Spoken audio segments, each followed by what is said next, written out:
ಓಂ ಶಾಂತಿ. ಇಂದಿನ ಪರಮಾತ್ಮನ ಮಹಾವಾಕ್ಯ ಮುರುಳಿ ದಿನಾಂಕ 8/3/2024. ಬಾಪ್ತಾದ ಮಧುಬನ. ಮಧುರ ಮಕ್ಕಳೇ, ಪರಮಾತ್ಮ ತಂದೆಯಿಂದ ಶಕ್ತಿಯನ್ನು ಪಡೆದುಕೊಳ್ಳುವುದಕ್ಕೋಸ್ಕರ ಸುಗಂಧ ಭರಿತ ಹೂವಾಗಿ ಬೆಳಗ್ಗೆ ಅಮೃತ ವೇಳೆಯ ಸಮಯದಲ್ಲಿ ಎದ್ದು ತಂದೆಯ ನೆನಪಿನಲ್ಲಿ ಕುಳಿತು ಪ್ರೀತಿಯಿಂದ ಪರಮಾತ್ಮ ತಂದೆಯ ಜೊತೆಗೆ ಮಧುರಾತಿ ಮಧುರ ಮಾತನ್ನು ಮಾತನಾಡಿ. ಇಂದಿನ ಪ್ರಶ್ನೆಯಾಗಿದೆ, ಎಲ್ಲಾ ಮಕ್ಕಳು ಪರಮಾತ್ಮ ತಂದೆಯನ್ನು ನಂಬರ್ ವಾರಾಗಿ ನೆನಪು ಮಾಡುತ್ತಾರೆ, ಆದರೆ ಪರಮಾತ್ಮ ತಂದೆ ಎಂತಹ ಮಕ್ಕಳನ್ನು ನೆನಪು ಮಾಡುತ್ತಾರೆ? ಉತ್ತರ, ಯಾವ ಮಕ್ಕಳು ಬಹಳಷ್ಟು ಮಧುರರಾಗಿದ್ದಾರೋ, ಯಾರಿಗೆ ಸೇವೆಯನ್ನು ಬಿಟ್ಟು ಬೇರೆ ಯಾವ ವಿಚಾರವೂ ಬರುವುದಿಲ್ಲವೋ, ಯಾರು ಬಹಳ ಪ್ರೀತಿಯಿಂದ ಪರಮಾತ್ಮ ತಂದೆಯನ್ನು ನೆನಪು ಮಾಡುತ್ತಾ ತಂದೆಯ ನೆನಪಿನಲ್ಲಿ ಖುಷಿಯ ಪ್ರೇಮದ ಕಣ್ಣೀರನ್ನು ಸುರಿಸುತ್ತಾರೋ ಅಂತಹ ಮಕ್ಕಳನ್ನು ಪರಮಾತ್ಮ ತಂದೆ ನೆನಪು ಮಾಡುತ್ತಾರೆ. ಅಂತಹ ಮಕ್ಕಳ ಮೇಲೆ ಸದಾ ತಂದೆಯ ದೃಷ್ಟಿ ಇರುತ್ತದೆ. ಪರಮಾತ್ಮ ತಂದೆ ತಿಳಿಸುತ್ತಾರೆ, ಇಂತಹ ಮಗು ಬಹಳ ಒಳ್ಳೆಯ ಮಗು ಆಗಿದೆ. ಇಂತಹ ಮಗು ಎಲ್ಲೇ ಸೇವೆಯನ್ನು ನೋಡಿದರೂ ಕೂಡ ಸೇವೆಯನ್ನು ಮಾಡುವುದಕ್ಕೋಸ್ಕರ ಓಡೋಡಿ ಹೋಗುತ್ತಿರುತ್ತದೆ. ಇಂತಹ ಮಕ್ಕಳು ಅನೇಕರ ಕಲ್ಯಾಣವನ್ನು ಮಾಡುತ್ತಾರೆ. ಯಾರು ಅನೇಕರ ಕಲ್ಯಾಣವನ್ನು ಮಾಡುತ್ತಾರೋ ಅಂತಹ ಮಕ್ಕಳನ್ನೇ ಪರಮಾತ್ಮ ತಂದೆ ನೆನಪು ಮಾಡುತ್ತಾರೆ. ಓಂ ಶಾಂತಿ. ತಂದೆ ಕುಳಿತು ಎಲ್ಲಾ ಆತ್ಮರಿಗೂ ತಿಳಿಸುತ್ತಿದ್ದಾರೆ, ಶರೀರದ ನೆನಪು ಕೂಡ ಬರುತ್ತದೆ, ಅಂದ ಮೇಲೆ ಆತ್ಮದ ನೆನಪು ಕೂಡ ಬರುತ್ತದೆ. ಶರೀರ ಇಲ್ಲದೆ ಆತ್ಮವನ್ನು ನೆನಪು ಮಾಡಲು ಸಾಧ್ಯ ಇಲ್ಲ. ಇಂಥವರ ಆತ್ಮ ಬಹಳ ಒಳ್ಳೆಯ ಆತ್ಮ ಆಗಿದೆ ಎಂದು ಎಲ್ಲರೂ ತಿಳಿದುಕೊಳ್ಳುತ್ತಾರೆ. ಇಂಥವರು ಬಾಹರ್ಮುಖಿಗಳಾಗಿದ್ದಾರೆ. ಇವರು ಇಡೀ ಜಗತ್ತನ್ನು ಸುತ್ತಾಡಬೇಕು ಎಂದು ಬಯಸುತ್ತಾರೆ ಎಂದು ಕೆಲವರನ್ನು ನೋಡಿ ಎಲ್ಲರೂ ತಿಳಿದುಕೊಳ್ಳುತ್ತಾರೆ. ಇಂಥವರು ಇಡೀ ಜಗತ್ತನ್ನೇ ಮರೆತಿದ್ದಾರೆ ಎಂದು ಕೆಲವರನ್ನು ನೋಡಿದಾಗ ಎಲ್ಲರಿಗೂ ಅರ್ಥ ಆಗುತ್ತದೆ. ಮೊದಲು ಆ ವ್ಯಕ್ತಿಯ ಹೆಸರು ರೂಪ ಸಮ್ಮುಖದಲ್ಲಿ ಕಾಣಿಸುತ್ತದೆ. ಇಂತಹ ಆತ್ಮವನ್ನು ನಾವು ನೆನಪು ಮಾಡುತ್ತಿದ್ದೇವೆ ಎಂದು ಹೇಳುತ್ತಾರೆ. ಇಂತಹ ಆತ್ಮ ಬಹಳ ಚೆನ್ನಾಗಿ ಸೇವೆಯನ್ನು ಮಾಡುತ್ತಿದೆ, ಇಂಥವರು ಬಹಳ ಚೆನ್ನಾಗಿ ಸೇವೆಯನ್ನು ಮಾಡುತ್ತಿದ್ದಾರೆ. ಪರಮಾತ್ಮ ತಂದೆಯ ಜೊತೆಗೆ ಇಂಥವರ ಬುದ್ಧಿಯೋಗ ಚೆನ್ನಾಗಿ ಜೋಡಣೆ ಆಗಿದೆ. ಇಂಥವರಲ್ಲಿ ಇಂತಿಂತಹ ಒಳ್ಳೆಯ ಗುಣ ಇದೆ ಎಂದು ಅನ್ಯ ವ್ಯಕ್ತಿಗಳನ್ನು ನೆನಪು ಮಾಡಿದಾಗ ಮೊದಲು ಅವರ ಶರೀರವನ್ನು ನೆನಪು ಮಾಡಿದ ನಂತರ ಅವರ ಆತ್ಮದ ನೆನಪು ಬರುತ್ತದೆ. ಮೊದಲು ಶರೀರದ ನೆನಪೇ ಬರುತ್ತದೆ, ಏಕೆಂದರೆ ಶರೀರ ದೊಡ್ಡ ವಸ್ತು ಆಗಿದೆ, ಆತ್ಮ ಬಹಳ ಸೂಕ್ಷ್ಮವಾದ ಸಣ್ಣ ಬಿಂದು ಆಗಿದೆ. ಅಂದ ಮೇಲೆ ಮೊದಲು ಶರೀರದ ನೆನಪು ಬರುತ್ತದೆ, ನಂತರ ಆತ್ಮದ ನೆನಪು ಬರುತ್ತದೆ. ಇಷ್ಟು ದೊಡ್ಡ ಶರೀರಕ್ಕೆ ಯಾವುದೇ ಪ್ರಕಾರದ ಮಹಿಮೆಯನ್ನು ಮಾಡುವುದಿಲ್ಲ, ಆತ್ಮಕ್ಕೆ ಮಹಿಮೆಯನ್ನು ಮಾಡಲಾಗುತ್ತದೆ. ಇಂಥವರ ಆತ್ಮ ಬಹಳ ಚೆನ್ನಾಗಿ ಸೇವೆಯನ್ನು ಮಾಡುತ್ತಿದೆ ಎಂದು ಆತ್ಮಕ್ಕೆ ಮಹಿಮೆಯನ್ನು ಮಾಡಲಾಗುತ್ತದೆ. ಇಂಥವರ ಆತ್ಮ ಇಂಥವರಿಗಿಂತ ಬಹಳ ಒಳ್ಳೆಯ ಆತ್ಮ ಆಗಿದೆ, ಇಂಥವರು ಇಂಥವರಿಗಿಂತ ಬಹಳ ಒಳ್ಳೆಯವರು ಎಂದು ಅನ್ಯರನ್ನು ನೆನಪು ಮಾಡುವಾಗ ಮೊದಲು ಅವರ ಶರೀರದ ನೆನಪು ಬರುತ್ತದೆ. ಪರಮಾತ್ಮ ತಂದೆ ಅನೇಕ ಆತ್ಮರನ್ನು ನೆನಪು ಮಾಡಬೇಕಾಗುತ್ತದೆ. ಶರೀರದ ಹೆಸರು ನೆನಪಿಗೆ ಬರುವುದಿಲ್ಲ, ಕೇವಲ ಶರೀರದ ರೂಪ ಸಮ್ಮುಖದಲ್ಲಿ ಕಾಣಿಸುತ್ತದೆ. ಇಂತಹ ಆತ್ಮ ಎಂದು ಹೇಳಿದ ತಕ್ಷಣ ಅವಶ್ಯವಾಗಿ ಅವರ ಶರೀರದ ನೆನಪು ಬರುತ್ತದೆ. ಹೇಗೆ ನಿಮ್ಮೆಲ್ಲರಿಗೂ ಗೊತ್ತಿದೆ, ಈ ಬ್ರಹ್ಮ ತಂದೆಯ ಶರೀರದಲ್ಲಿ ಶಿವ ತಂದೆ ಬರುತ್ತಾರೆ, ಅಂದ ಮೇಲೆ ಬ್ರಹ್ಮನ ತನುವಿನಲ್ಲಿ ಪರಮಾತ್ಮ ಶಿವ ತಂದೆ ಇದ್ದಾರೆ ಅನ್ನುವುದು ನಿಮಗೆ ಗೊತ್ತಿದೆ. ಅಂದ ಮೇಲೆ ಅವಶ್ಯವಾಗಿ ಈ ಬ್ರಹ್ಮನ ಶರೀರದ ನೆನಪು ಬರುತ್ತದೆ. ಪರಮಾತ್ಮ ತಂದೆ ಕೇಳುತ್ತಾರೆ, ನೀವು ನನ್ನನ್ನು ಹೇಗೆ ನೆನಪು ಮಾಡುತ್ತೀರಾ ಎಂದು. ಶಿವ ತಂದೆಯನ್ನು ಬ್ರಹ್ಮನ ತನುವಿನ ಮೂಲಕ ನೆನಪು ಮಾಡಬೇಕು ಅಥವಾ ಶಿವ ತಂದೆಯನ್ನು ಪರಮಧಾಮದಲ್ಲಿ ನೆನಪು ಮಾಡಬೇಕು? ಇಂತಹ ಅನೇಕ ಪ್ರಶ್ನೆಗಳು ಮಕ್ಕಳ ಮನಸ್ಸಿನಲ್ಲಿ ಉತ್ಪನ್ನ ಆಗುತ್ತದೆ. ಪರಮಾತ್ಮ ತಂದೆ ತಿಳಿಸುತ್ತಾರೆ, ಆತ್ಮವನ್ನೇ ನೆನಪು ಮಾಡಬೇಕು, ಆದರೆ ಅವಶ್ಯವಾಗಿ ಶರೀರದ ನೆನಪು ಬರುತ್ತದೆ. ಮೊದಲು ಶರೀರದ ನೆನಪು ಬರುತ್ತದೆ, ನಂತರ ಆತ್ಮದ ನೆನಪು ಬರುತ್ತದೆ. ಪರಮಾತ್ಮ ತಂದೆ ಈ ಬ್ರಹ್ಮನ ತನುವಿನಲ್ಲಿ ಕುಳಿತಿದ್ದಾರೆ, ಅಂದ ಮೇಲೆ ಅವಶ್ಯವಾಗಿ ಬ್ರಹ್ಮನ ತನುವಿನ ನೆನಪು ಬರುತ್ತದೆ.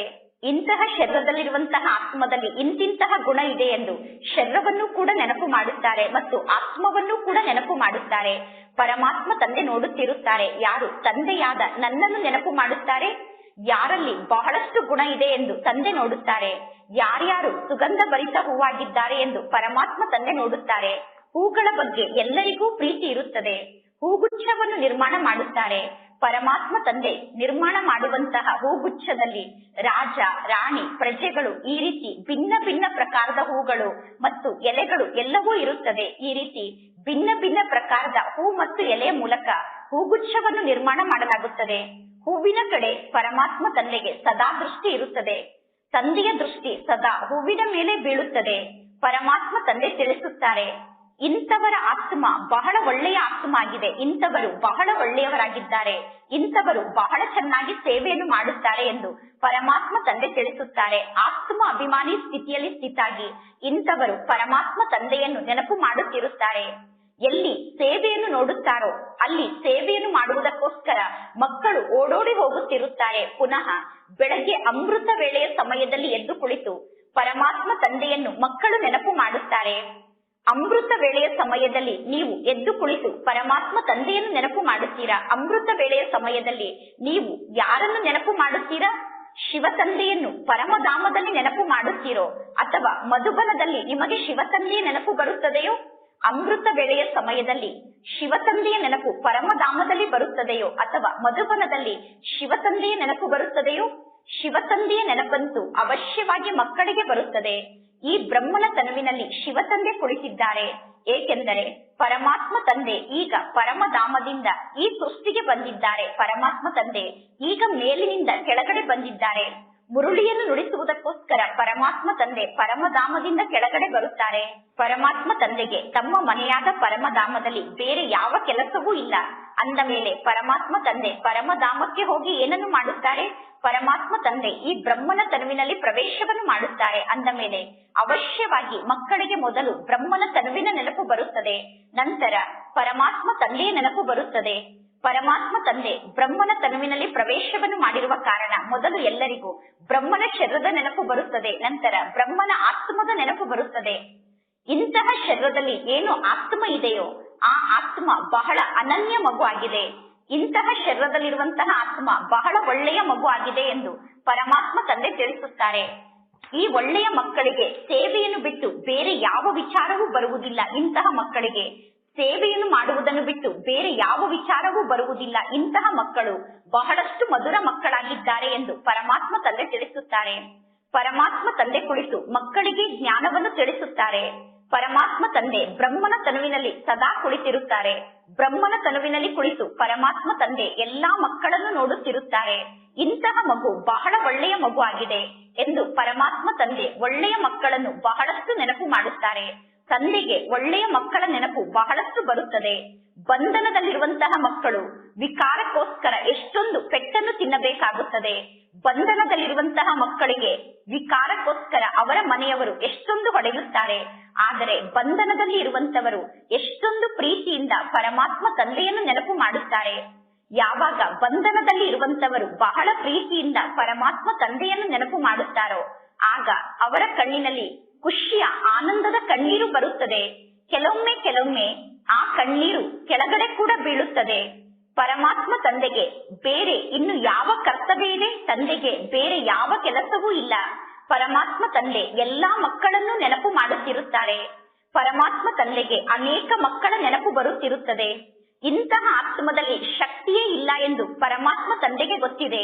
ಇಂಥವರ ಆತ್ಮದಲ್ಲಿ ಸ್ವಲ್ಪ ಕೂಡ ಶಕ್ತಿ ಇಲ್ಲ ಎಂದು ತಂದೆಗೆ ಗೊತ್ತಿದೆ. ಏಕೆಂದರೆ ಇಂಥವರು ತಂದೆಯನ್ನು ನೆನಪು ಮಾಡುವುದೇ ಇಲ್ಲ. ಇಂತಹ ಮಕ್ಕಳು ಪರಮಾತ್ಮ ತಂದೆಯನ್ನು ನೆನಪು ಮಾಡುವುದಿಲ್ಲ. ಇಂಥವರು ಯಾರಿಗೂ ಸುಖವನ್ನು ಕೊಡುತ್ತಿಲ್ಲ. ಇಂಥವರು ಸ್ವಯಂನ ಕಲ್ಯಾಣವನ್ನು ಮಾಡಿಕೊಳ್ಳುತ್ತಿಲ್ಲ. ಪರಮಾತ್ಮ ತಂದೆ ಈ ಎಲ್ಲಾ ಮಾತನ್ನು ಚೆಕ್ ಮಾಡುತ್ತಿರುತ್ತಾರೆ.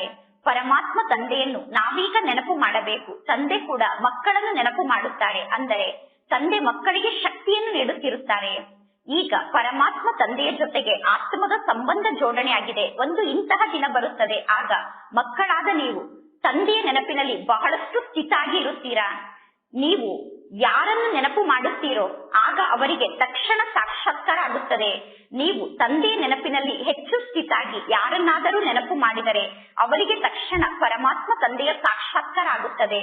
ಆತ್ಮ ಅಂತೂ ಒಂದು ಸಣ್ಣ ಬಿಂದು ಆಗಿದೆ. ಆತ್ಮದ ಸಾಕ್ಷಾತ್ಕಾರ ಆದರೂ ಕೂಡ ಯಾರಿಗೂ ಯಾವ ಜ್ಞಾನದ ಮಾತು ಅರ್ಥ ಆಗುವುದಿಲ್ಲ. ಪುನಃ ಎಲ್ಲರಿಗೂ ಶರೀರದ ನೆನಪು ಬರುತ್ತದೆ. ಆತ್ಮ ಸಣ್ಣ ಬಿಂದು ಆಗಿದೆ, ಆದರೆ ಆತ್ಮವನ್ನು ಎಲ್ಲರೂ ನೆನಪು ಮಾಡುತ್ತಾರೆ. ಇಂಥವರ ಆತ್ಮ ಈಗ ಪಾವನ ಆಗುತ್ತಿದೆ. ಹೂದೋಟದಲ್ಲಿ ವಿಭಿನ್ನ ಪ್ರಕಾರದ ಹೂಗಳು ಇರುತ್ತದೆ. ಪರಮಾತ್ಮ ತಂದೆ ನೋಡುತ್ತಾರೆ, ಇಂಥವರು ಬಹಳ ಒಳ್ಳೆಯ ಸುಗಂಧ ಭರಿತ ಹೂವಾಗಿದ್ದಾರೆ. ಇಂಥವರು ಸುಗಂಧ ಭರಿತ ಹೂವಾಗಿಲ್ಲ ಎಂದು ತಂದೆಗೆ ಗೊತ್ತಾಗುತ್ತದೆ. ಯಾರು ಸುಗಂಧ ಭರಿತ ಹೂವಾಗಿಲ್ಲವೋ ಅವರು ಕಡಿಮೆ ಪದವಿಯನ್ನು ಪಡೆದುಕೊಳ್ಳುತ್ತಾರೆ. ಯಾರು ಪರಮಾತ್ಮ ತಂದೆಗೆ ಸಹಯೋಗಿಗಳಾಗುತ್ತಾರೋ ಅವರು ಶ್ರೇಷ್ಠ ಪದವಿಯನ್ನು ಪಡೆದುಕೊಳ್ಳುತ್ತಾರೆ. ಯಾರು ಪರಮಾತ್ಮ ತಂದೆಗೆ ಸಹಯೋಗಿಗಳಾಗುತ್ತಾರೋ ಅವರು ಪರಮಾತ್ಮ ತಂದೆಯನ್ನೇ ನೆನಪು ಮಾಡುತ್ತಿರುತ್ತಾರೆ. ಈಗ ಬ್ರಾಹ್ಮಣರಾದ ನಾವೇ ಟ್ರಾನ್ಸ್ಫರ್ ಆಗಿ ದೇವತೆಗಳಾಗುತ್ತೇವೆ. ಇಂಥವರು ದೈವಿ ಹೂವಾಗಿದ್ದಾರೋ ಅಥವಾ ಅಸುರಿ ಹೂವಾಗಿದ್ದಾರೋ ಎಂದು ಸಂಗಮ ಯುಗದಲ್ಲಿ ನೀವು ವರ್ಣನೆಯನ್ನು ಮಾಡಬಹುದು. ಹೂಗಳಲ್ಲಿ ವಿಭಿನ್ನ ಪ್ರಕಾರದ ಹೂಗಳು ಇದ್ದಾರೆ. ಪರಮಾತ್ಮ ತಂದೆಯನ್ನು ಎಲ್ಲರೂ ನೆನಪು ಮಾಡುತ್ತಿರುತ್ತಾರೆ. ಟೀಚರ್ಗೆ ತಮ್ಮ ವಿದ್ಯಾರ್ಥಿಗಳ ನೆನಪು ಬರುತ್ತಿರುತ್ತದೆ. ಟೀಚರ್ ತಮ್ಮ ವಿದ್ಯಾರ್ಥಿಗಳನ್ನು ನೆನಪು ಮಾಡುತ್ತಾರೆ.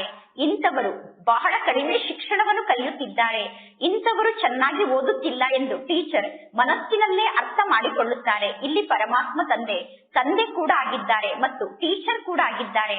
ಪರಮಾತ್ಮ ತಂದೆ ಸದಾ ಮಕ್ಕಳಿಗೆ ತಂದೆ ಆಗಿದ್ದಾರೆ. ಆದರೆ ಟೀಚರ್ನ ಆಜ್ಞೆ ಮಕ್ಕಳ ಮೇಲೆ ಹೆಚ್ಚು ನಡೆಯುತ್ತದೆ. ಟೀಚರ್ ಮಕ್ಕಳಿಗೆ ಹೆಚ್ಚು ಶಿಕ್ಷಣವನ್ನು ಕಲಿಸುತ್ತಾರೆ. ಟೀಚರ್ ಪ್ರತಿದಿನ ಮಕ್ಕಳಿಗೆ ಶಿಕ್ಷಣವನ್ನು ಕಲಿಸಬೇಕಾಗುತ್ತದೆ. ಈ ಶಿಕ್ಷಣದ ಶಕ್ತಿಯಿಂದ ನೀವು ಸತ್ಯುಗದ ಪದವಿಯನ್ನು ಪಡೆದುಕೊಳ್ಳುತ್ತೀರಾ. ಬೆಳಗ್ಗೆ ಸೋದರರಾದ ನೀವೆಲ್ಲರೂ ಪರಮಾತ್ಮ ತಂದೆಯ ನೆನಪಿನಲ್ಲಿ ಕುಳಿತುಕೊಳ್ಳುತ್ತೀರಾ. ಅದು ನೆನಪಿನ ಸಬ್ಜೆಕ್ಟ್ ಆಗಿದೆ. ನಂತರ ಪರಮಾತ್ಮ ತಂದೆ ಮುರುಳಿಯನ್ನು ನುಡಿಸುತ್ತಾರೆ. ಇದು ಶಿಕ್ಷಣದ ಸಬ್ಜೆಕ್ಟ್ ಆಗಿದೆ. ಮುಖ್ಯ ಮಾತು ಅಂದರೆ ಯೋಗ ಮತ್ತು ಶಿಕ್ಷಣ ಆಗಿದೆ. ಇದಕ್ಕೆ ಜ್ಞಾನ ಮತ್ತು ವಿಜ್ಞಾನ ಎಂದು ಕರೆಯಲಾಗುತ್ತದೆ. ಶಿಕ್ಷಣಕ್ಕೆ ಜ್ಞಾನ ಎಂದು ಕರೆಯುತ್ತೇವೆ, ಯೋಗಕ್ಕೆ ವಿಜ್ಞಾನ ಎಂದು ಕರೆಯುತ್ತೇವೆ. ಈ ಕಲಿಯುಗಿ ಜಗತ್ತಿನಲ್ಲಿ ಜ್ಞಾನ ವಿಜ್ಞಾನ ಭವನ ಇದೆ. ಪರಮಾತ್ಮ ತಂದೆ ಬಂದು ಜ್ಞಾನ ಮತ್ತು ವಿಜ್ಞಾನದ ಶಿಕ್ಷಣವನ್ನು ಕಲಿಸುತ್ತಾರೆ. ಅಂದರೆ ಜ್ಞಾನ ಮತ್ತು ಯೋಗದ ಶಿಕ್ಷಣವನ್ನು ಕಲಿಸುತ್ತಾರೆ. ಜ್ಞಾನದ ಮೂಲಕ ನಮಗೆ ಸಂಪೂರ್ಣ ಸೃಷ್ಟಿಯ ಜ್ಞಾನ ಪ್ರಾಪ್ತಿಯಾಗುತ್ತದೆ. ವಿಜ್ಞಾನ ಅಂದರೆ ನೀವು ಪರಮಾತ್ಮ ತಂದೆಯ ನೆನಪಿನಲ್ಲಿ ಸ್ಥಿತ ಆಗುತ್ತೀರಾ. ತಂದೆಯ ನೆನಪಿನ ಮೂಲಕ ನೀವು ಪಾವನ ಆಗುತ್ತೀರಾ. ಈಗ ಮಕ್ಕಳಿಗೆ ಎಲ್ಲಾ ಮಾತಿನ ಅರ್ಥದ ಬಗ್ಗೆ ಗೊತ್ತಿದೆ. ತಂದೆ ಮಕ್ಕಳನ್ನು ನೋಡುತ್ತಿರುತ್ತಾರೆ. ಆತ್ಮ ಅಭಿಮಾನಿ ಸ್ಥಿತಿಯಲ್ಲಿ ನೀವು ಸ್ಥಿತ ಆದಾಗ ಆಂತರ್ಯದಲ್ಲಿರುವ ಎಲ್ಲಾ ಭೂತಗಳು ಸಮಾಪ್ತಿಯಾಗುತ್ತದೆ. ಎಲ್ಲರ ಆಂತರ್ಯದಲ್ಲಿರುವ ವಿಕಾರದ ಭೂತ ತಕ್ಷಣ ಸಮಾಪ್ತಿಯಾಗುತ್ತದೆ ಎಂದು ತಿಳಿದುಕೊಳ್ಳಬೇಡಿ. ಯಾವಾಗ ನೀವು ಸಂಪೂರ್ಣ ಲೆಕ್ಕಾಚಾರವನ್ನು ಚುಕ್ತ ಮಾಡಿಕೊಳ್ಳುತ್ತೀರೋ ಆಗ ನೀವು ನಿಮ್ಮ ನಡತೆಗನುಸಾರವಾಗಿ ಪದವಿಯನ್ನು ಪಡೆದುಕೊಳ್ಳುತ್ತೀರಾ. ಶಿಕ್ಷಣವನ್ನು ಕಲಿತು ವಿದ್ಯಾರ್ಥಿಗಳು ಒಂದು ಕ್ಲಾಸ್ನಿಂದ ಇನ್ನೊಂದು ಕ್ಲಾಸಿಗೆ ಟ್ರಾನ್ಸ್ಫರ್ ಆಗುತ್ತಾರೆ. ಈಗ ಈ ಕಲಿಯುಗಿ ಜಗತ್ತು ಟ್ರಾನ್ಸ್ಫರ್ ಆಗಿ ಕೆಳಗಡೆ ಹೋಗುತ್ತಿದೆ ಮತ್ತು ನಮ್ಮ ಸತ್ಯುಗಿ ಜಗತ್ತು ಮೇಲೆ ಬರುತ್ತಾ ಇದೆ. ಸತ್ಯುಗಕ್ಕೂ ಮತ್ತು ಕಲಿಯುಗಕ್ಕೂ ಎಷ್ಟೊಂದು ಅಂತರ ಇದೆ. ಕಲಿಯುಗದಲ್ಲಿ ಎಲ್ಲರೂ ಏಣಿಯನ್ನು ಇಳಿಯುತ್ತಾ ಹೋಗುತ್ತಾರೆ ಮತ್ತು ಇದು ಪುರುಷೋತ್ತಮ ಸಂಗಮ ಯುಗ ಆಗಿದೆ. ನೀವೆಲ್ಲರೂ ಪುರುಷೋತ್ತಮ ಸಂಗಮ ಯುಗದ ನಿವಾಸಿಗಳಾಗಿದ್ದೀರಾ. ಕಲಿಯುಗದವರು ಏಣಿಯನ್ನು ಇಳಿಯುತ್ತಾ ಕೆಳಗಡೆ ಹೋಗುತ್ತಿದ್ದಾರೆ. ಪುರುಷೋತ್ತಮ ಸಂಗಮ ಯುಗದ ನಿವಾಸಿಗಳಾದ ನೀವು ಏಣಿಯನ್ನು ಏರುತ್ತಾ ಮೇಲೆ ಹೋಗುತ್ತಿದ್ದೀರಾ. ಜಗತ್ತಂತೂ ಅದೇ ಜಗತ್ತಾಗಿದೆ. ಕೇವಲ ಬುದ್ಧಿಯ ಮೂಲಕ ನಾವು ಕಾರ್ಯವನ್ನು ಮಾಡಬೇಕು. ನೀವೀಗ ಹೇಳುತ್ತೀರಾ ನಾವು ಸಂಗಮ ಯುಗದ ನಿವಾಸಿಗಳಾಗಿದ್ದೇವೆ. ಪರಮಾತ್ಮ ತಂದೆ ನಮ್ಮನ್ನು ಪುರುಷೋತ್ತಮರನ್ನಾಗಿ ಮಾಡುವುದಕ್ಕೋಸ್ಕರ ಈ ಸೃಷ್ಟಿಗೆ ಬರಬೇಕಾಗುತ್ತದೆ. ನಿಮಗೋಸ್ಕರ ಈಗ ಇದು ಪುರುಷೋತ್ತಮ ಸಂಗಮ ಯುಗ ಆಗಿದೆ. ಇನ್ನು ಉಳಿದ ಎಲ್ಲಾ ಆತ್ಮರು ಘೋರವಾದ ಅಂಧಕಾರದಲ್ಲಿ ಇದ್ದಾರೆ. ಭಕ್ತಿಯನ್ನು ಮಾಡುವುದು ಒಳ್ಳೆಯದು ಎಂದು ಜಗತ್ತಿನ ಜನ ತಿಳಿದುಕೊಂಡಿದ್ದಾರೆ. ಏಕೆಂದರೆ ಅವರಿಗೆ ಜ್ಞಾನದ ಬಗ್ಗೆ ಗೊತ್ತಿಲ್ಲ. ಈಗ ನಿಮಗೆ ಜ್ಞಾನ ಪ್ರಾಪ್ತಿಯಾಗಿದೆ. ಆದ್ದರಿಂದ ನೀವು ಜ್ಞಾನದ ಬಗ್ಗೆ ಅರ್ಥ ಮಾಡಿಕೊಂಡಿದ್ದೀರಾ. ಪರಮಾತ್ಮ ತಂದೆ ತಿಳಿಸುತ್ತಾರೆ, ಜ್ಞಾನದ ಒಂದು ಹನಿಯ ಮೂಲಕ ಅರ್ಧ ಕಲ್ಪಕ್ಕೋಸ್ಕರ ನಾವು ಉನ್ನತ ಸ್ಥಾನಕ್ಕೆ ಏರುತ್ತೇವೆ. ನಂತರ ಸತ್ಯಯುಗದಲ್ಲಿ ಜ್ಞಾನದ ಮಾತೇ ಇರುವುದಿಲ್ಲ. ಈ ಎಲ್ಲಾ ಜ್ಞಾನದ ಮಾತನ್ನು ಮಹರ್ಷಿ ಮಕ್ಕಳೇ ಕೇಳಿ ಧಾರಣೆ ಮಾಡಿಕೊಂಡು ಪುನಃ ಅನ್ಯರಿಗೆ ತಿಳಿಸುತ್ತಾರೆ. ಇನ್ನು ಯಾರು ಈ ಜ್ಞಾನ ಮಾರ್ಗವನ್ನು ಬಿಟ್ಟು ಹೋಗುತ್ತಾರೋ ಅವರು ಜ್ಞಾನ ಮಾರ್ಗದಿಂದಲೇ ಸಮಾಪ್ತಿಯಾಗಿ ಬಿಡುತ್ತಾರೆ. ಕರ್ಮ, ಅಕರ್ಮ ಮತ್ತು ವಿಕರ್ಮದ ರಹಸ್ಯವನ್ನು ಪರಮಾತ್ಮ ತಂದೆ ಕುಳಿತು ಮಕ್ಕಳಿಗೆ ತಿಳಿಸುತ್ತಾರೆ. ಇದು ಕಲ್ಪದ ಸಂಗಮ ಯುಗ ಆಗಿದೆ. ಈಗ ಹಳೆಯ ಜಗತ್ತು ಸಮಾಪ್ತಿಯಾಗಿ ಹೊಸ ಜಗತ್ತು ಸ್ಥಾಪನೆ ಆಗಲೇಬೇಕು. ವಿನಾಶ ಸಮ್ಮುಖದಲ್ಲೇ ನಿಂತಿದೆ. ಈ ಸಂಗಮ ಯುಗದಲ್ಲಿ ನೀವೆಲ್ಲರೂ ನಿಂತಿದ್ದೀರಾ. ಮನುಷ್ಯರಿಗೋಸ್ಕರ ಈಗ ಇನ್ನು ಕಲಿಯುಗ ನಡೆಯುತ್ತಿದೆ. ಈ ಕಲಿಯುಗದಲ್ಲಿ ಎಷ್ಟೊಂದು ಘೋರವಾದ ಅಂಧಕಾರ ಇದೆ. ಎಲ್ಲರೂ ಕೆಳಗಡೆ ಬೀಳುತ್ತಿರುತ್ತಾರೆ. ಯಾರೋ ಒಬ್ಬರು ಎಲ್ಲರನ್ನು ಕೆಳಗಡೆ ಬೀಳಿಸಲು ನಿಮಿತ್ತ ಆಗಲೇಬೇಕು. ಜಗತ್ತಿನಲ್ಲಿ ರಾವಣ ಎಲ್ಲರನ್ನು ಕೆಳಗಡೆ ಬೀಳಿಸಲು ನಿಮಿತ್ತ ಆಗಿದ್ದಾನೆ. ಎಲ್ಲರನ್ನು ಕೆಳಗಡೆ ಬೀಳಿಸಲು ರಾವಣ ನಿಮಿತ್ತ ಆಗುತ್ತಾರೆ. ಇದು ಸಭೆಯಾಗಿದೆ. ಈ ಸಭೆಯಲ್ಲಿ ವಾಸ್ತವದಲ್ಲಿ ಪತಿತರು ಕುಳಿತುಕೊಳ್ಳಬಾರದು.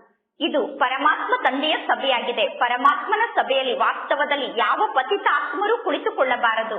ಪತಿತ ಆತ್ಮರು ಈ ಸಭೆಯಲ್ಲಿ ಕುಳಿತರೆ ಅವರು ವಾತಾವರಣವನ್ನು ಕೆಡಿಸುತ್ತಾರೆ. ಒಂದು ವೇಳೆ ಯಾರಾದರೂ ಗುಪ್ತ ರೂಪದಲ್ಲಿ ಯಾರಿಗೂ ಗೊತ್ತಾಗದಂತೆ ಕದ್ದು ಮುಚ್ಚಿ ಈ ಸಭೆಯಲ್ಲಿ ಬಂದು ಕುಳಿತುಕೊಂಡರೆ ಅವರಿಗೆ ಇನ್ನೂ ಜಾಸ್ತಿ ಪೆಟ್ಟು ಬೀಳುತ್ತದೆ. ಅವರು ಇನ್ನೂ ಸಂಪೂರ್ಣ ಕೆಳಗಡೆ ಬೀಳುತ್ತಾರೆ. ಈ ಈಶ್ವರನ ಸಭೆಯಲ್ಲಿ ಯಾರಾದರೂ ಅಸುರರು ಬಂದು ಕುಳಿತುಕೊಂಡರೆ ಇವರು ಅಸುರರಾಗಿದ್ದಾರೆ ಎಂದು ಎಲ್ಲರಿಗೂ ತಕ್ಷಣ ಗೊತ್ತಾಗುತ್ತದೆ. ಅಸುರರು ಈಶ್ವರನ ಸಭೆಯಲ್ಲಿ ಕುಳಿತರೆ ಅವರಂತೂ ಮೊದಲೇ ಕಲ್ಲು ಬುದ್ಧಿಯವರಾಗಿದ್ದಾರೆ. ಇನ್ನು ಯಾರು ಅಸುರರನ್ನು ಈಶ್ವರನ ಸಭೆಗೆ ಕರೆದುಕೊಂಡು ಬರುತ್ತಾರೋ ಅವರು ಕೂಡ ಕಲ್ಲು ಬುದ್ಧಿಯವರಾಗಿ ಬಿಡುತ್ತಾರೆ. ಅಸುರರು ಈಶ್ವರನ ಸಭೆಗೆ ಬಂದು ಕುಳಿತುಕೊಂಡರೆ ಅವರು 100ಕ್ಕೆ 100 ಪಟ್ಟು ಶಿಕ್ಷೆಯನ್ನು ಅನುಭವ ಮಾಡುತ್ತಾರೆ. ಯಾರು ಅಸುರರು ಈಶ್ವರನ ಸಭೆಯಲ್ಲಿ ಕುಳಿತುಕೊಳ್ಳುತ್ತಾರೋ ಅವರು ಸ್ವಯಂಗೆ ಸ್ವಯಂ ನಷ್ಟವನ್ನು ಮಾಡಿಕೊಳ್ಳುತ್ತಾರೆ. ನಾವು ಈ ಸಭೆಯಲ್ಲಿ ಬಂದು ಕುಳಿತುಕೊಂಡರೆ ನಾವು ಅಸುರರಾಗಿದ್ದೇವೆ ಎಂದು ಇವರಿಗೆ ಹೇಗೆ ಗೊತ್ತಾಗುತ್ತದೆ ಎಂದು ಅಸುರರು ವಿಚಾರವನ್ನು ಮಾಡುತ್ತಾರೆ. ಯಾರು ಎಂತಹ ಕರ್ಮವನ್ನು ಮಾಡುತ್ತಾರೋ ಅವರು ಅಂತಹ ಫಲವನ್ನು ಪಡೆದುಕೊಳ್ಳುತ್ತಾರೆ. ಯಾರು ಎಂತಹ ಕರ್ಮವನ್ನು ಮಾಡುತ್ತಿದ್ದಾರೆ ಎಂದು ನಾವೇಕೆ ನೋಡುವುದು? ನಾವೀಗ ಯಾರು ಪತಿತರಾಗಿದ್ದಾರೆ ಎಂದು ತಿಳಿದುಕೊಳ್ಳುವ ಅವಶ್ಯಕತೆ ಇಲ್ಲ. ಪರಮಾತ್ಮ ತಂದೆಯ ಸಮ್ಮುಖದಲ್ಲಿ ಮಕ್ಕಳು ಸದಾ ಸತ್ಯತೆಯಿಂದ ಇರಬೇಕು. ಸತ್ಯದ ನೌಕೆ ಅಲುಗಾಡುತ್ತದೆ, ಆದರೆ ಸತ್ಯದ ನೌಕೆ ಎಂದೂ ಮುಳುಗುವುದಿಲ್ಲ ಎಂದು ಹೇಳಲಾಗುತ್ತದೆ. ಸತ್ಯವನ್ನು ಹೇಳುವಂತವರು ಸದಾ ನೃತ್ಯವನ್ನು ಮಾಡುತ್ತಿರುತ್ತಾರೆ. ಯಾರು ಸತ್ಯವನ್ನು ಹೇಳುತ್ತಾರೋ ಅವರು ತಮ್ಮ ರಾಜಧಾನಿಯಾದಂತಹ ಸತ್ಯಯುಗದಲ್ಲಿ ನೃತ್ಯವನ್ನು ಮಾಡುತ್ತಾರೆ. ಪರಮಾತ್ಮ ತಂದೆ ಸದಾ ಸತ್ಯಾಗಿದ್ದಾರೆ ಅಂದ ಮೇಲೆ ಮಕ್ಕಳಾದ ನೀವು ಕೂಡ ಸತ್ಯವಂತರಾಗಬೇಕು. ಪರಮಾತ್ಮ ತಂದೆ ಕೇಳುತ್ತಾರೆ, ಶಿವ ತಂದೆ ಎಲ್ಲಿದ್ದಾರೆ ಎಂದು. ಮಕ್ಕಳು ಹೇಳುತ್ತೀರಾ, ಶಿವ ತಂದೆ ಬ್ರಹ್ಮನ ತನುವಿನಲ್ಲಿ ಇದ್ದಾರೆ ಎಂದು. ಪರಮಾತ್ಮ ತಂದೆ ಪರಮಧಾಮವನ್ನು ಬಿಟ್ಟು ದೂರ ದೇಶದಲ್ಲಿರುವಂತಹ ತಂದೆ ಮಕ್ಕಳಿಗೋಸ್ಕರ ಈ ಪರದೇಶಕ್ಕೆ ಬಂದಿದ್ದಾರೆ ಅಂದ ಮೇಲೆ ಈಗ ಪರಮಾತ್ಮ ತಂದೆ ಈ ಜಗತ್ತಿನಲ್ಲಿ ಬಹಳಷ್ಟು ಸೇವೆಯನ್ನು ಮಾಡಬೇಕಾಗಿದೆ. ಪರಮಾತ್ಮ ತಂದೆ ತಿಳಿಸುತ್ತಾರೆ, ನಾನು ಈ ಜಗತ್ತಿನಲ್ಲಿ ಹಗಲು ರಾತ್ರಿ ಸೇವೆಯನ್ನು ಮಾಡಬೇಕಾಗುತ್ತದೆ. ಸಂದೇಶಿಗಳಿಗೆ ಭಕ್ತರಿಗೆ ನಾನು ಸಾಕ್ಷಾತ್ಕಾರವನ್ನು ಮಾಡಿಸಬೇಕಾಗುತ್ತದೆ. ಅಂದ ಮೇಲೆ ನಾನು ಸದಾ ಈ ಜಗತ್ತಿನಲ್ಲೇ ಇರುತ್ತೇನೆ. ಪರಮಧಾಮದಲ್ಲಿ ನನಗೆ ಯಾವುದೇ ಪ್ರಕಾರದ ಸೇವೆ ಇಲ್ಲ. ಸೇವೆಯನ್ನು ಮಾಡದೇ ಇದ್ದರೆ ತಂದೆಗೆ ಸುಖದ ಅನುಭವ ಆಗುವುದೇ ಇಲ್ಲ. ಪರಮಾತ್ಮ ತಂದೆ ಸಂಪೂರ್ಣ ಜಗತ್ತಿನ ಸೇವೆಯನ್ನು ಮಾಡಬೇಕಾಗುತ್ತದೆ. ಜಗತ್ತಿನಲ್ಲಿರುವ ಎಲ್ಲಾ ಆತ್ಮರ ಸೇವೆಯನ್ನು ಪರಮಾತ್ಮ ತಂದೆ ಮಾಡಬೇಕಾಗುತ್ತದೆ. ಪರಮಾತ್ಮ ತಂದೆ ನೀವು ಬನ್ನಿ ಎಂದು ಎಲ್ಲಾ ಆತ್ಮರು ಪರಮಾತ್ಮ ತಂದೆಯನ್ನು ಕೂಗಿ ಕರೆಯುತ್ತಾರೆ. ಪರಮಾತ್ಮ ತಂದೆ ತಿಳಿಸುತ್ತಾರೆ, ನಾನು ಈ ಬ್ರಹ್ಮನ ರಥದಲ್ಲಿ ಪ್ರವೇಶವನ್ನು ಮಾಡುತ್ತೇನೆ. ಜಗತ್ತಿನ ಜನ ಪುನಃ ಕುದುರೆ ಗಾಡಿಯನ್ನು ನಿರ್ಮಾಣ ಮಾಡಿ ಅದರಲ್ಲಿ ಕೃಷ್ಣನನ್ನು ತೋರಿಸುತ್ತಾರೆ. ಕುದುರೆ ಗಾಡಿಯಲ್ಲಿ ಶ್ರೀಕೃಷ್ಣ ಹೇಗೆ ಕುಳಿತುಕೊಳ್ಳಲು ಸಾಧ್ಯ? ಶ್ರೀಕೃಷ್ಣನಿಗೆ ಕುದುರೆ ಗಾಡಿಯಲ್ಲಿ ಕುಳಿತುಕೊಳ್ಳಬೇಕು ಅನ್ನುವ ಆಸಕ್ತಿಯಂತೂ ಇರಲು ಸಾಧ್ಯ ಇಲ್ಲ. ಆತ್ಮ ಅಭಿಮಾನಿ ಮತ್ತು ದೇಹಾಭಿಮಾನಿ ಅನ್ನುವ ಮಾತು ಸಂಗಮ ಯುಗದಲ್ಲೇ ಇದೆ. ಆತ್ಮ ಅಭಿಮಾನಿ ಸ್ಥಿತಿಯಲ್ಲಿ ಸ್ಥಿತ ಆಗುವ ಮಾತು, ದೇಹಾಭಿಮಾನಕ್ಕೆ ವಶ ಆಗುವ ಮಾತು ಸಂಗಮ ಯುಗದಲ್ಲೇ ಇದೆ. ಪರಮಾತ್ಮ ತಂದೆಯನ್ನು ಬಿಟ್ಟು ಬೇರೆ ಯಾರು ಈ ಜ್ಞಾನದ ಮಾತನ್ನು ತಿಳಿಸಲು ಸಾಧ್ಯ ಇಲ್ಲ. ಈಗ ನಿಮಗೆ ಜ್ಞಾನ ಗೊತ್ತಾಗಿದೆ. ಮೊದಲು ನಿಮಗೆ ಜ್ಞಾನ ಗೊತ್ತಿರಲಿಲ್ಲ. ಯಾವುದಾದರೂ ಗುರುಗಳು ನಿಮಗೆ ಈ ಜ್ಞಾನದ ಶಿಕ್ಷಣವನ್ನು ಕಲಿಸಿದ್ದಾರೇನು? ನೀವು ಅನೇಕ ಗುರುಗಳ ಬಳಿ ಹೋಗಿದ್ದೀರಾ. ಯಾರಾದರೂ ಈ ಜ್ಞಾನದ ಶಿಕ್ಷಣವನ್ನು ನಿಮಗೆ ಎಂದಾದರೂ ಕಲಿಸಿದ್ದಾರೇನು? ಜಗತ್ತಿನ ಜನ ಅನೇಕ ಗುರುಗಳ ಬಳಿ ಹೋಗುತ್ತಿರುತ್ತಾರೆ. ಅನೇಕರು ತಿಳಿದುಕೊಂಡಿದ್ದಾರೆ ಈ ಗುರುಗಳ ಮೂಲಕ ಶಾಂತಿಯನ್ನು ಪಡೆದುಕೊಳ್ಳುವ ಮಾರ್ಗ ನಮಗೆ ಸಿಗಬಹುದು ಎಂದು. ಪರಮಾತ್ಮ ತಂದೆ ತಿಳಿಸುತ್ತಾರೆ, ಶಾಂತಿಯ ಸಾಗರ ಒಬ್ಬ ತಂದೆಯಾಗಿದ್ದಾರೆ. ಶಾಂತಿಯ ಸಾಗರ ಆದಂತಹ ತಂದೆ ಮಕ್ಕಳನ್ನು ಜೊತೆಗೆ ಕರೆದುಕೊಂಡು ಹೋಗುತ್ತಾರೆ. ಸುಖಧಾಮ ಮತ್ತು ಶಾಂತಿಧಾಮದ ಬಗ್ಗೆ ಯಾರಿಗೂ ಗೊತ್ತಿಲ್ಲ. ಕಲಿಯುಗದಲ್ಲಿ ಎಲ್ಲರೂ ಶೂದ್ರ ವರ್ಣದವರಾಗಿದ್ದಾರೆ. ಪುರುಷೋತ್ತಮ ಸಂಗಮ ಯುಗದಲ್ಲಿ ನೀವೆಲ್ಲರೂ ಬ್ರಾಹ್ಮಣ ವರ್ಣದವರಾಗಿದ್ದೀರಾ. ಈ ವರ್ಣದ ಬಗ್ಗೆ ನಿಮ್ಮನ್ನು ಬಿಟ್ಟು ಬೇರೆ ಯಾರಿಗೂ ಗೊತ್ತಿಲ್ಲ. ಪರಮಾತ್ಮ ತಂದೆ ತಿಳಿಸುತ್ತಾರೆ, ಇಲ್ಲಿ ನೀವು ಜ್ಞಾನದ ಮಾತನ್ನು ಕೇಳುತ್ತೀರಾ. ಇಲ್ಲಿ ಜ್ಞಾನವನ್ನು ಕೇಳಿ ಹೊರಗಡೆ ಹೋದ ತಕ್ಷಣ ಎಲ್ಲಾ ಜ್ಞಾನದ ಮಾತನ್ನು ಮರೆತು ಬಿಡುತ್ತೀರಾ. ಜ್ಞಾನ ನಿಮ್ಮ ಬುದ್ಧಿಯಲ್ಲಿ ಧಾರಣೆ ಆಗುವುದೇ ಇಲ್ಲ. ಪರಮಾತ್ಮ ತಂದೆ ತಿಳಿಸುತ್ತಾರೆ, ನೀವು ಎಲ್ಲಿಗೆ ಹೋದರೂ ಕೂಡ ಬ್ಯಾಡ್ಜ್ ಅನ್ನು ಹಾಕಿಕೊಂಡಿರಬೇಕು. ಬ್ಯಾಡ್ಜ್ ಅನ್ನು ಹಾಕಿಕೊಳ್ಳಲು ನಿಮಗೆ ನಾಚಿಕೆ ಆಗಬಾರದು. ಪರಮಾತ್ಮ ತಂದೆ ತಿಳಿಸುತ್ತಾರೆ, ಅನೇಕರ ಕಲ್ಯಾಣವನ್ನು ಮಾಡುವುದಕ್ಕೋಸ್ಕರ ಪರಮಾತ್ಮ ತಂದೆ ಈ ಬ್ಯಾಡ್ಜ್ ಅನ್ನು ನಿರ್ಮಾಣ ಮಾಡಿಸಿದ್ದಾರೆ. ಬ್ಯಾಡ್ಜ್ ನ ಮೂಲಕ ನೀವು ಯಾರಿಗಾದರೂ ಜ್ಞಾನವನ್ನು ತಿಳಿಸಬಹುದು. ಯಾರು ಬುದ್ಧಿವಂತ ಮಕ್ಕಳಾಗಿದ್ದಾರೋ ಅವರು ಹೇಳುತ್ತಾರೆ, ಈ ಬ್ಯಾಡ್ಜ್ ಅನ್ನು ನಿರ್ಮಾಣ ಮಾಡಲು ನೀವು ಹಣವನ್ನು ಖರ್ಚು ಮಾಡಿರಬಹುದು ಎಂದು. ನೀವು ಹೇಳಬೇಕು, ಹೌದು, ಹಣ ಅಂತೂ ಖರ್ಚಾಗಿ ಆಗುತ್ತದೆ. ಬಡವರಿಗೋಸ್ಕರ ನಾವು ಎಲ್ಲವನ್ನೂ ಫ್ರೀಯಾಗಿ ನೀಡುತ್ತೇವೆ. ಅವರು ಜ್ಞಾನವನ್ನು ಧಾರಣೆ ಮಾಡಿಕೊಂಡು ಶ್ರೇಷ್ಠ ಪದವಿಯನ್ನು ಪಡೆದುಕೊಂಡರೆ ಸಾಕು. ಬಡವರ ಬಳಿ ಹಣ ಇಲ್ಲ ಅಂದ ಮೇಲೆ ಅವರು ಏನನ್ನು ಮಾಡಲು ಸಾಧ್ಯ?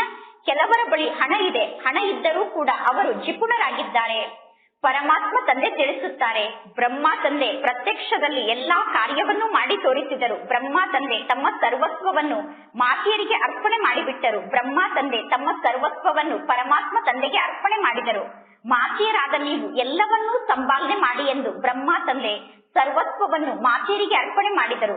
ಏಕೆಂದರೆ ಬ್ರಹ್ಮ ತಂದೆಗೆ ಜ್ಞಾನ ಪ್ರಾಪ್ತಿಯಾಯಿತು. ಜ್ಞಾನ ಸಿಕ್ಕ ನಂತರ ಅಂತ್ಯದಲ್ಲಿ ಬೇರೆ ಯಾವ ವಸ್ತುವಿನ ನೆನಪು ಬರಬಾರದು ಎಂದು ಬ್ರಹ್ಮ ತಂದೆ ಸರ್ವಸ್ವವನ್ನು ಪರಮಾತ್ಮ ತಂದೆಗೆ ಅರ್ಪಣೆ ಮಾಡಿಬಿಟ್ಟರು. ಅಂತ್ಯದಲ್ಲಿ ಯಾರು ಸ್ತ್ರೀಯ ನೆನಪಿನಲ್ಲಿ ಶರೀರವನ್ನು ತ್ಯಾಗ ಮಾಡುತ್ತಾರೋ ಅವರು ವೇಶ್ಯರಾಗಿ ಜನ್ಮವನ್ನು ಪಡೆದುಕೊಳ್ಳುತ್ತಾರೆ.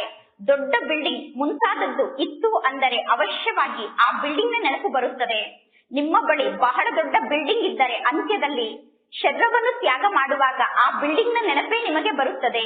ಆದರೆ ಸ್ವಲ್ಪ ಜ್ಞಾನವನ್ನು ಕೇಳಿದ್ದರೂ ಕೂಡ ಅಂತವರು ಅವಶ್ಯವಾಗಿ ಪ್ರಜೆಗಳಾಗುತ್ತಾರೆ. ಪರಮಾತ್ಮ ತಂದೆ ಬಡವರ ಬಂಧು ಆಗಿದ್ದಾರೆ. ಕೆಲವರ ಬಳಿ ಹಣ ಇದೆ, ಹಣ ಇದ್ದರೂ ಕೂಡ ಅವರು ಜಿಪುಣರಾಗಿದ್ದಾರೆ. ಜಿಪುಣರು ಪರಮಾತ್ಮ ಶಿವ ತಂದೆ ಮೊದಲು ನಮ್ಮ ಆಸ್ತಿಗೆ ಅಧಿಕಾರಿಯಾಗಿದ್ದಾರೆ ಎಂದು ತಿಳಿದುಕೊಳ್ಳುವುದಿಲ್ಲ. ಭಕ್ತಿ ಮಾರ್ಗದಲ್ಲೂ ಕೂಡ ಪರಮಾತ್ಮ ತಂದೆ ವಾರಸುದಾರ ಆಗಿದ್ದಾರೆ. ಭಕ್ತರು ಈಶ್ವರನ ಹೆಸರಿನಲ್ಲೇ ದಾನವನ್ನು ಮಾಡುತ್ತಾರೆ. ಈಶ್ವರನ ಹೆಸರಿನಲ್ಲಿ ದಾನವನ್ನು ಮಾಡಲು ಈಶ್ವರ ತಂದೆ ಕಂಗಾಲಾಗಿದ್ದಾರೇನು? ಈಶ್ವರ ಕಂಗಾಲಾಗಿದ್ದಾರೆ ಎಂದು ಭಕ್ತರು ಈಶ್ವರನ ಹೆಸರಿನಲ್ಲಿ ದಾನವನ್ನು ಮಾಡುತ್ತಾರೇನು? ಇಲ್ಲ. ಭಕ್ತರು ತಿಳಿದುಕೊಂಡಿದ್ದಾರೆ, ಈಶ್ವರನ ಹೆಸರಿನಲ್ಲಿ ಬಡವರಿಗೆ ದಾನವನ್ನು ನೀಡಿದರೆ ಅದರ ಫಲವನ್ನು ಈಶ್ವರ ತಂದೆ ನೀಡುತ್ತಾರೆ ಎಂದು. ಮುಂದಿನ ಜನ್ಮದಲ್ಲಿ ಪರಮಾತ್ಮ ತಂದೆಯ ಮೂಲಕ ನಮ್ಮ ದಾನಕ್ಕೆ ನಮಗೆ ಫಲ ಪ್ರಾಪ್ತಿಯಾಗುತ್ತದೆ ಎಂದು ಭಕ್ತರು ತಿಳಿದುಕೊಂಡಿದ್ದಾರೆ. ಎಲ್ಲರೂ ಹೇಳುತ್ತಾರೆ, ದಾನವನ್ನು ಕೊಟ್ಟರೆ ಗ್ರಹಣ ಬಿಟ್ಟು ಹೋಗುತ್ತದೆ ಎಂದು. ಪರಮಾತ್ಮ ತಂದೆ ಮಕ್ಕಳಿಗೆ ಸರ್ವಸ್ವವನ್ನು ನೀಡುತ್ತಿದ್ದಾರೆ. ಈ ಬ್ರಹ್ಮ ತಂದೆ ತಮ್ಮ ಸರ್ವಸ್ವವನ್ನು ಪರಮಾತ್ಮ ಶಿವ ತಂದೆಗೆ ಅರ್ಪಣೆ ಮಾಡಿದರು. ಬ್ರಹ್ಮ ತಂದೆ ತಮ್ಮ ತನುವನ್ನು ಕೂಡ ಶಿವ ತಂದೆಗೆ ಅರ್ಪಣೆ ಮಾಡಿದರು. ಮಿತ್ರ ಸಂಬಂಧಿ ಮುಂತಾದ ಸರ್ವಸ್ವವನ್ನು ತ್ಯಾಗ ಮಾಡಿ ಮಿತ್ರ ಸಂಬಂಧಿ ಮುಂತಾದವರನ್ನು ಕೂಡ ಶಿವ ತಂದೆಗೆ ಬ್ರಹ್ಮ ತಂದೆ ಅರ್ಪಣೆ ಮಾಡಿಬಿಟ್ಟರು. ಈ ಎಲ್ಲಾ ಸಂಬಂಧಿಗಳು ನಿಮ್ಮ ಸಂಬಂಧಿಯಾಗಿದ್ದಾರೆ ಎಂದು ಬ್ರಹ್ಮ ತಂದೆ ತಮ್ಮ ಸಂಬಂಧಿಗಳನ್ನು ಕೂಡ ಶಿವ ತಂದೆಗೆ ಅರ್ಪಣೆ ಮಾಡಿದರು ಮತ್ತು ತಮ್ಮ ಸಂಪೂರ್ಣ ಸಂಪತ್ತನ್ನು ಶಿವ ತಂದೆಗೆ ಅರ್ಪಣೆ ಮಾಡಿದರು. ಈ ಸಮಯದಲ್ಲಿ ಈ ಸಂಪೂರ್ಣ ಜಗತ್ತಿಗೆ ಗ್ರಹಣ ಹಿಡಿದಿದೆ. ಒಂದೇ ಒಂದು ಸೆಕೆಂಡ್ ನಲ್ಲಿ ಈ ಗ್ರಹಣ ಸಮಾಪ್ತಿಯಾಗುವುದು ಹೇಗೆ? ಒಂದು ಸೆಕೆಂಡ್ ನಲ್ಲಿ ಈ ಗ್ರಹಣ ಹೇಗೆ ಸಮಾಪ್ತಿಯಾಗುತ್ತದೆ? ಕಪ್ಪಾಗಿರುವ ನೀವು ಸೆಕೆಂಡ್ ನಲ್ಲಿ ಹೇಗೆ ಸುಂದರ ಆಗುತ್ತೀರಾ ಅನ್ನುವುದು ಈಗ ನಿಮಗೆ ಗೊತ್ತಿದೆ. ಅಂದ ಮೇಲೆ ನೀವೀಗ ಅನ್ಯರಿಗೆ ಈ ಜ್ಞಾನವನ್ನು ತಿಳಿಸುತ್ತೀರಾ? ಕೆಲವರು ಹೇಳುತ್ತಾರೆ, ನಾನು ಆಂತರ್ಯದಲ್ಲಿ ಜ್ಞಾನವನ್ನು ತಿಳಿದುಕೊಂಡಿದ್ದೇನೆ, ಆದರೆ ಅನ್ಯರಿಗೆ ಜ್ಞಾನವನ್ನು ತಿಳಿಸಲು ನನಗೆ ಸಾಧ್ಯ ಆಗುತ್ತಿಲ್ಲ ಎಂದು. ಯಾರು ಅನ್ಯರಿಗೆ ಜ್ಞಾನವನ್ನು ಹೇಳುವುದಿಲ್ಲವೋ ಅವರು ಯಾವ ಕೆಲಸಕ್ಕೂ ಉಪಯೋಗಕ್ಕೆ ಬರುವುದಿಲ್ಲ. ಪರಮಾತ್ಮ ತಂದೆ ತಿಳಿಸುತ್ತಾರೆ, ದಾನವನ್ನು ಕೊಡಿ, ಆಗ ಗ್ರಹಣ ಬಿಟ್ಟು ಹೋಗುತ್ತದೆ. ಈಗ ನೀವು ಅವಿನಾಶಿ ಜ್ಞಾನರತ್ನವನ್ನು ದಾನವಾಗಿ ನೀಡುತ್ತೀರಾ. ಪರಮಾತ್ಮ ತಂದೆ ಅವಿನಾಶಿ ಜ್ಞಾನರತ್ನವನ್ನು ನಮಗೆ ದಾನವಾಗಿ ನೀಡುತ್ತಿದ್ದಾರೆ. ನೀವೀಗ ಎಲ್ಲರಿಗೂ ಜ್ಞಾನವನ್ನು ದಾನವಾಗಿ ಕೊಡಿ. ಆಗ ಭಾರತಕ್ಕೆ ಏನು ಗ್ರಹಣ ಹಿಡಿದಿದೆಯೋ ಅಥವಾ ಇಡೀ ಜಗತ್ತಿಗೆ ಏನು ಗ್ರಹಣ ಹಿಡಿದಿದೆಯೋ ಆ ಗ್ರಹಣ ಸಮಾಪ್ತಿಯಾಗುತ್ತದೆ ಮತ್ತು ಬೃಹಸ್ಪತಿಯ ದಶೆ ಬರುತ್ತದೆ. ಎಲ್ಲಾ ದಶೆಗಿಂತ ಬಹಳ ಒಳ್ಳೆಯ ದಶೆ ಅಂದರೆ ಗುರು ದಶೆ ಅಥವಾ ಬೃಹಸ್ಪತಿಯ ದಶೆ ಆಗಿದೆ. ವಿಶೇಷವಾಗಿ ಭಾರತಕ್ಕೆ ಈಗ ರಾಹುವಿನ ಗ್ರಹಣ ಹಿಡಿದಿದೆ ಮತ್ತು ಇಡೀ ಜಗತ್ತಿಗೂ ಈಗ ರಾಹುವಿನ ಗ್ರಹಣ ಹಿಡಿದಿದೆ. ಆ ಗ್ರಹಣ ಸಮಾಪ್ತಿಯಾಗುವುದು ಹೇಗೆ? ಇಲ್ಲಿ ಪರಮಾತ್ಮ ತಂದೆಯಾಗಿ ಕುಳಿತಿದ್ದಾರೆ. ಪರಮಾತ್ಮ ತಂದೆ ನಿಮ್ಮ ಬಳಿ ಇರುವಂತಹ ಎಲ್ಲಾ ಹಳೆಯ ವಸ್ತುವನ್ನು ತೆಗೆದುಕೊಂಡು ಹೊಸ ವಸ್ತುವನ್ನು ಕೊಡುತ್ತಾರೆ. ಇದಕ್ಕೆ ಬೃಹಸ್ಪತಿಯ ದಶೆ ಅಥವಾ ಗುರು ದಶೆ ಎಂದು ಕರೆಯಲಾಗುತ್ತದೆ. ಯಾರು ಕೇವಲ ಮುಕ್ತಿಯನ್ನು ಪಡೆದುಕೊಂಡು ಮುಕ್ತಿಧಾಮಕ್ಕೆ ಹೋಗುತ್ತಾರೋ ಅವರ ಮೇಲೆ ಗುರುದಶೆ ಇದೆ ಎಂದು ಹೇಳಲು ಸಾಧ್ಯ ಇಲ್ಲ. ಗುರುದಶೆ ಉಳ್ಳಂತವರು ಜೀವನ್ ಮುಕ್ತಿಯನ್ನು ಪ್ರಾಪ್ತಿ ಮಾಡಿಕೊಳ್ಳುತ್ತಾರೆ. ಒಳ್ಳೆಯದು. ಮಧುರಾತಿ ಮಧುರ ಅಗಲಿ ಹೋಗಿ ಮರಳಿ ಸಿಕ್ಕಿರುವ ಮಕ್ಕಳ ಪ್ರತಿ ಮಾಸ್ಪಿತಾ ಬಾಪ್ತಾದರವರ ನೆನಪು, ಪ್ರೀತಿ ಹಾಗೂ ಸುಪ್ರಭಾತ. ಆತ್ಮಿಕ ಮಕ್ಕಳಿಗೆ ಆತ್ಮಿಕ ತಂದೆಯ ನಮಸ್ತೆ, ಆತ್ಮಿಕ ತಂದೆಗೆ ಆತ್ಮಿಕ ಮಕ್ಕಳ ನೆನಪು, ಪ್ರೀತಿ ಹಾಗೂ ನಮಸ್ತೆ ನಮಸ್ತೆ ನಮಸ್ತೆ. ಧಾರಣೆಗೋಸ್ಕರ ಮುಖ್ಯ ಸಾರ. ಫಸ್ಟ್ ಪಾಯಿಂಟ್, ಸದಾ ಖುಷಿಯ ನೃತ್ಯವನ್ನು ಮಾಡುವುದಕ್ಕೋಸ್ಕರ ಸತ್ಯ ತಂದೆಯ ಸಮ್ಮುಖದಲ್ಲಿ ಸದಾ ಸತ್ಯವಂತರಾಗಿ ಇರಬೇಕು. ಪರಮಾತ್ಮ ತಂದೆಯ ಸಮ್ಮುಖದಲ್ಲಿ ಏನನ್ನೂ ಮುಚ್ಚಿಡಬಾರದು. ಸೆಕೆಂಡ್ ಪಾಯಿಂಟ್, ಪರಮಾತ್ಮ ತಂದೆ ಯಾವ ಅವಿನಾಶಿ ಜ್ಞಾನರತ್ನವನ್ನು ನೀಡುತ್ತಿದ್ದಾರೋ ಆ ಜ್ಞಾನರತ್ನವನ್ನು ಎಲ್ಲರಿಗೂ ಹಂಚಬೇಕು. ಜೊತೆಗೆ ಶಿವ ತಂದೆಯನ್ನು ನಿಮ್ಮ ಆಸ್ತಿಗೆ ವಾರಸುದಾರನನ್ನಾಗಿ ಮಾಡಿಕೊಂಡು ನಿಮ್ಮ ಸರ್ವಸ್ವವನ್ನು ಸಫಲ ಮಾಡಿಕೊಳ್ಳಬೇಕು. ಜ್ಞಾನವನ್ನು ದಾನವಾಗಿ ನೀಡುವ ಮಾತಿನಲ್ಲಿ ಎಂದು ಜಿಪುಣರಾಗಬಾರದು.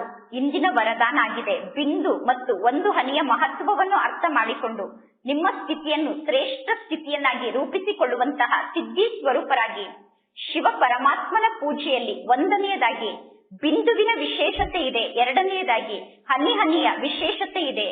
ಬಿಂದು ಮತ್ತು ಹನಿ ಅನ್ನುವ ಎರಡು ಮಾತಿಗೂ ತನ್ನದೇ ಆದಂತಹ ಮಹತ್ವ ಇದೆ. ಆತ್ಮ, ಪರಮಾತ್ಮ ಮತ್ತು ಪ್ರಕೃತಿಯ ಆಟ ಅಂದರೆ ನಾಟಕದ ಮೂರು ಕಾಲದ ಜ್ಞಾನ ಪ್ರತ್ಯಕ್ಷ ಜೀವನದಲ್ಲಿ ಬಿಂದುವಿನ ಅನುಭವವನ್ನು ಮಾಡಿಸುತ್ತದೆ. ಮತ್ತು ಒಂದು ಹನಿ ಅಂದರೆ ಶುದ್ಧ ಸಂಕಲ್ಪಗಳ ಸ್ಮೃತಿ ಒಂದು ಹನಿಯಾಗಿದೆ. ಆ ಶುದ್ಧ ಸಂಕಲ್ಪಗಳ ಸ್ಮೃತಿಯ ಮೂಲಕ ಪರಮಾತ್ಮ ತಂದೆಯ ಮಿಲನದ ಸಿದ್ಧಿಯ ಅನುಭವ ಆಗುತ್ತದೆ. ಮತ್ತು ಪರಮಾತ್ಮ ತಂದೆಯ ಜೊತೆಗೆ ವಾರ್ತಾಲಾಪವನ್ನು ಮಾಡುವಾಗ ಪ್ರಾಪ್ತಿಯ ಶೀತಲ ಹನಿ ಪರಮಾತ್ಮ ತಂದೆಯ ಮೂಲಕ ನಮಗೆ ಪ್ರಾಪ್ತಿಯಾಗುತ್ತದೆ. ಪರಮಾತ್ಮ ತಂದೆಯ ಜೊತೆಗೆ ವಾರ್ತಾಲಾಪವನ್ನು ಮಾಡುವಾಗ ಪ್ರಾಪ್ತಿಯ ಶೀತಲ ಹನಿಯನ್ನು ಪರಮಾತ್ಮ ತಂದೆ ನಮ್ಮ ಮೇಲೆ ಹಾಕುತ್ತಾರೆ. ಪ್ರಾಪ್ತಿ ಅನ್ನುವ ಶೀತಲ ಹನಿಯ ಮೂಲಕ ನಮ್ಮ ಸ್ಥಿತಿ ಶ್ರೇಷ್ಠ ಸ್ಥಿತಿಯಾಗಿ ರೂಪಿತ ಆಗುತ್ತದೆ. ಇದರ ನೆನಪಾರ್ಥವಾಗಿ ಭಕ್ತಿ ಮಾರ್ಗದಲ್ಲಿ ಬಿಂದು ಮತ್ತು ಒಂದು ಹನಿಯ ಮಹತ್ವ ಇದೆ. ಭಕ್ತಿ ಮಾರ್ಗದಲ್ಲಿ ಇದರ ನೆನಪಾರ್ಥ ಸದಾ ನಡೆಯುತ್ತಿರುತ್ತದೆ.